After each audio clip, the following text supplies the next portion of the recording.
प्रकाश भाई आओ ना, आप आओ, आप आओ। प्यार इतना किया था मैंने तुझे, लोग कहते हैं तू पराया था, लोग कहते हैं तू पराया। ऐ मेरे यार लौट कर आजा रे, बिन तेरे जिंदगी अधूरी है। कुंदन भाई ना बजाइएगा, आंसू नहीं निकलने हमारे, आप ना बजाएं। आज हमें बिना सुर गाने थे, क्योंकि वो एक ऐसा फकीर था, ऐसा गवैया था।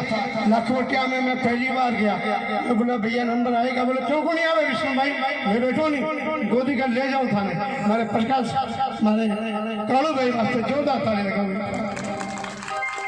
ऐ मेरे दोस्त कौन लौट कर आजा रे, एक फूल तेरी समाधि पे रख कर,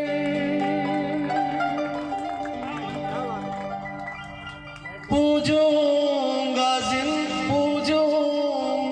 तुझको जिंदगी, मालिक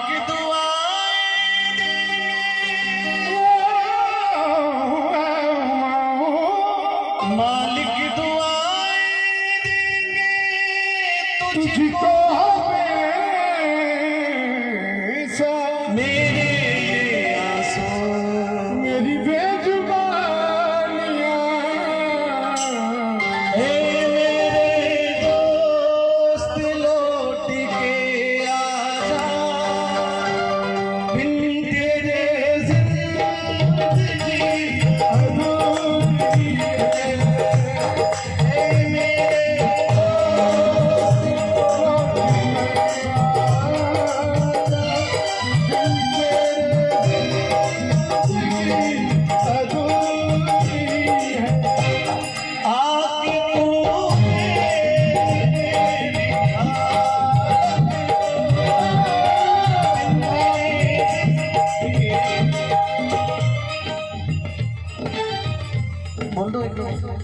एक को थोड़ा सा हमने नहीं सोचा था कि ये दिन हमको देखने को मिलेगा, और राजस्थान के किसी भी कलाकार ने ये कभी नहीं सोचा था कि उनके लिए हम गाएंगे। आप में से बहुत सारे लोग यहाँ पर बैठे हैं, तो सभी का किसी न किसी रूप में उनसे किसी न किसी माध्यम से किसी न किसी उनके स्वरूप से आपका दर्शन, आपका दीदार आप रूबरू हुए होंगे। कोई मित्र के रूप में हुआ होगा, कोई ऑर्गेनाइजर के रूप में हुआ होगा, कोई उनके बाल सखा के रूप में हुआ होगा, कोई उनके विद्यालय के काल में हुआ होगा। हम लोग उनके जीवन के किसी न किसी पल के साक्षी लोग बैठे हैं। जब ये समाचार जब ये फैला कि वो नहीं रहे, तो ऐसा लगा कि जैसे पूरी दुनिया, पूरा संसार, ग्रह नक्षत्र, ये संसार, पृथ्वी, हवाएं सब रुक गई है। मैं बहुत करीब था उनके, और वास्तव में करीब था। उनके जीवन की कुछ विशेषताएं थी जो शायद उनके गांव के लोग या उनके परिवार के लोग या उनके बहुत करीब के लोग उस बात को जानते हैं। उसमें से एक बात का साक्षी मैं हूं, क्योंकि जब भी मुझे वो फोन करते थे तो सिर्फ और सिर्फ अपने मन की बात करने के लिए फोन करते थे। और उनकी एक आदत थी कि जब तक फोन रिसीव नहीं होता था तब तक वो लगातार फोन करते थे, भले आधा घंटा, घंटा पर।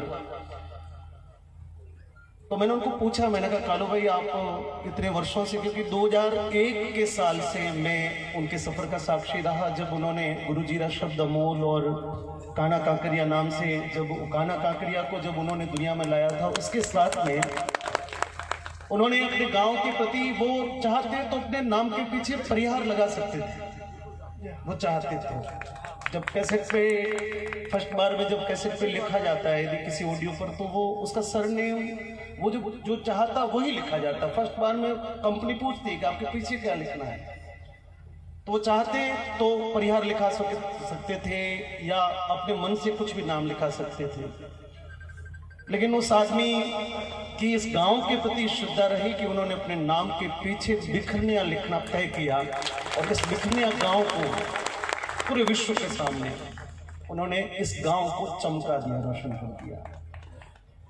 उसके बाद में उनकी दूसरी जो विशेषता थी कि उन्होंने अपने शुरुआती दौर में जो कुछ कमाया वो सब अपने परिवार के लिए, अपनी बहनों की शादियां की, अपने बहनों की शादियां की, उनके बाद में अपने भाइयों को सेटल किया। और इस पूरे कार्यकाल में उनके जीवन के लगभग 15 वर्ष बीत गए। उन्होंने जो कमाया, जो मिला उन्होंने, और 2-3 कार्यक्रम तक साक्षी रहा, क्योंकि उनकी बहन का जब विवाह था तो मैं उस कार्यक्रम में था। यहाँ हमारे साहब के यहाँ पर, ठाकुर साहब के यहाँ पे उसका कार्यक्रम रखा गया। 2 वर्ष पहले उनके पिताजी शांत हुए, तब हम उस माता जी उस जागरण में हम आए, तो उसको भी उन्होंने पूर्ण कर्तव्य रूप से निभाया। और फिर अभी लॉकडाउन में उन्होंने कहा कि प्रकाश भाई बहुत सुख के दिन जब आए थे, तो ये कोरोना नाम का ये दैत्य जो आया वो मेरे जीवन को बहुत मुश्किल में डाल गया। मैं कभी कभी पूछता था, मैंने कालू भाई आपको कुछ भी आवश्यकता हो, निसंकोच आप किसी और को कहें ना कहें, आपका मन हो, लेकिन मुझे जरूर कहिएगा कि मैं क्या कर सकता हूँ आपके लिए। आप सभी मित्रों को एक बहुत बड़ी बात में, आप ताली अभी ना बजाएं, लेकिन इसके बाद में उनके लिए ताली जरूर बजाएं कि वो आदमी इतना स्वाभिमानी था, वो आदमी इतना अपने मन से इतना स्वाभिमानी था कि उसने अपने घर के लिए या अपने परिवार के लिए किसी के आगे हाथ नहीं फैलाया। उसने किसी के सामने अपने हाथ को यूं नहीं किया। उसको लगता था कि जो मुझे मिलेगा मेरी मेहनत से मिलेगा, जो मुझे गाने के बाद में मिलेगा या मुझे मेरे गायन के बाद में मुझे तोहफा मिलेगा, उस पर मेरा अधिकार हो सकता है, लेकिन मैं अपनी प्रसिद्धि का, मैं अपनी योग्यता का या मैं अपने परिचय का मैं किसी भी प्रकार से फायदा उठाऊंगा।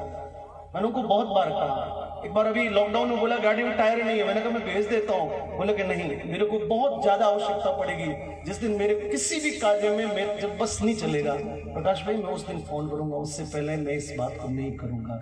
ये अपने आप में एक कलाकार के लिए बहुत बड़ी कुंजी होती है। आप सभी लोग आए हो और वो ऊपर बैठा बैठा हम सभी को बहुत आराम से फकीर के जैसे वो हंसता हंसता हम सबको देख रहा है। ये मेरा विश्वास है, क्योंकि वो मौज में चला गया, वो मौज में चला गया और वो जीते जी मौज में था, वो जीते जी फकीर के रूप में था। किसी भी प्रकार के दर्द को उसने व्यक्त नहीं होने दिया, किसी भी पीड़ा को उसने लोगों के बीच में नहीं आने दिया। खुद के घर में, खुद के शरीर में किसी भी प्रकार की तकलीफ है, लेकिन उसने उस तकलीफ को लोगों के बीच में नहीं आने दिया। वो जीते जी फकीर था और आज जहां पर भी है वहां से भी बहुत आराम से हंसते हुए हम सब लोगों को देख रहा है। उनका आशीर्वाद हम सभी पर बना रहे और आप सभी लोगों ने इस परिवार के लिए जो श्रद्धा दिखाई है, उस श्रद्धा को सिर्फ आज नहीं, 2 दिन नहीं, महीने भर नहीं, मैं मानता हूं कि उसके लिए यदि सच्ची श्रद्धा हो तो ये बालक जब तक अपने पैरों पे खड़े नहीं हो जाएं तब तक बार बार संभालें, इनको फोन करें, इनकी कोई भी सुख दुख की बात करें, क्योंकि हमारा ये दायित्व बनेगा जब तक ये बच्चे अपने पैर पर खड़े होकर कुछ नाम नहीं कर ले, कुछ काम नहीं कर ले, तब तक हम सभी लोग इस यज्ञ में अपनी आहुति देंगे। ये मेरा विश्वास है। घोषणाएं किसी प्रकार की करने की आवश्यकता नहीं है, बस अपनी अपनी श्रद्धा के अनुसार जो चले वो आपका कालू भाई के प्रति, उनके प्रति आपकी सबकी निष्ठा होगी। बस ये 2 लाइन मैं इनके साथ में गा लेता हूँ।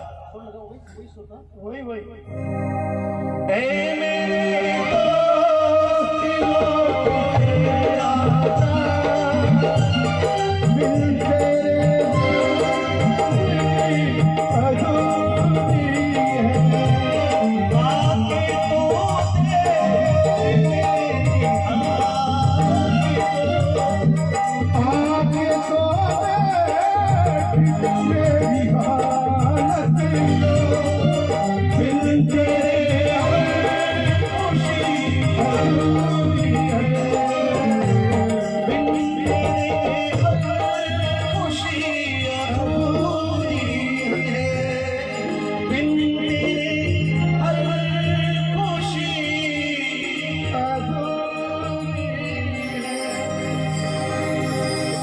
दलपत सिंह जी यहाँ बैठे हैं लाखोटिया के कार्यक्रम में। आप सभी लोगों को एक छोटी सी बात करके अपनी बात को मैं तो समाप्त करूंगा कि बहुत वर्षों तक लाखोटिया महादेव का जो राज्य स्तरीय राष्ट्रीय स्तरीय मेला होता है उसकी जो बिगनिंग है, उसकी जो शुरुआत है वो काड़ू भाई करते थे। सरस्वती वंदना उनके खाते में फिक्स लिखी होती थी, उनको याद है। ताली बजाओ एक बार। तो वहां पर आप सब लोग में से कोई गया हो शायद, लेकिन यहाँ जो जितने भी हमारे गायन वादन से संबंधित लोग बैठे हैं, वहां पर सामने जो दर्शक दीर्घा बनती थी उसमें बीच का जो जगह थी वो उसको वीआईपी जो मेहमान और विशिष्ट लोग जो होते थे उनके लिए बैठने के लिए वो स्थान मुकर किया जाता था।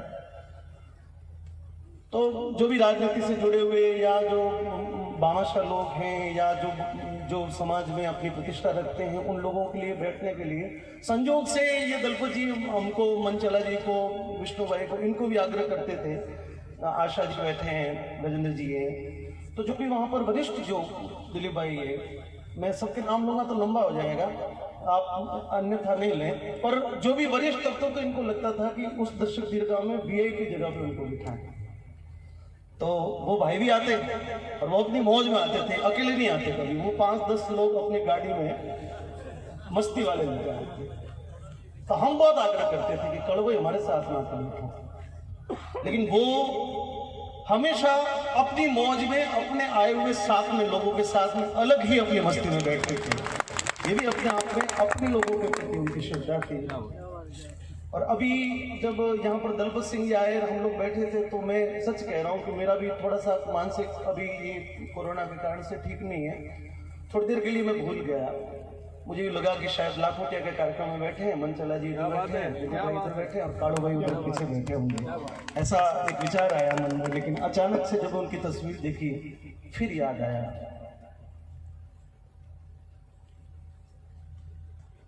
कि वो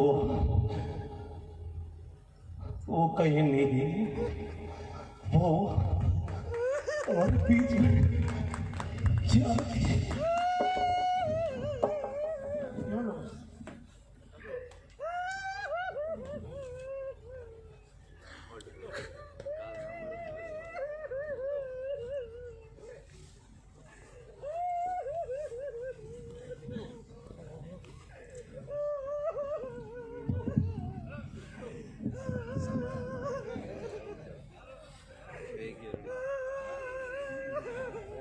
चलो सभी हिम्मत से काम लें। और हम सब भजन गायक शैली से हैं, हम मंच पर भजन गाते हैं, दुनिया को कुछ ना कुछ बातें सिखाते हैं, तो कुछ हम लोग भी ग्रहण करते ही हैं। लेकिन आदमी का मन हमेशा बहुत कमज़ोर होता है और किसी का धैर्य जवाब दे जाता है। लेकिन हम जैसे आप भी होंगे, अभी तक भी विश्वास नहीं होगा कि काड़ू भाई आज हमारे बीच में नहीं है। मुझे नहीं लगता कि काड़ू भाई आज हमारे बीच में नहीं है। लेकिन मैं आप लोगों से निवेदन करता हूँ कि एक बार काड़ू भाई के लिए जोरदार तालियां बजा करो, साथ में कसम से श्रद्धांजलि दें।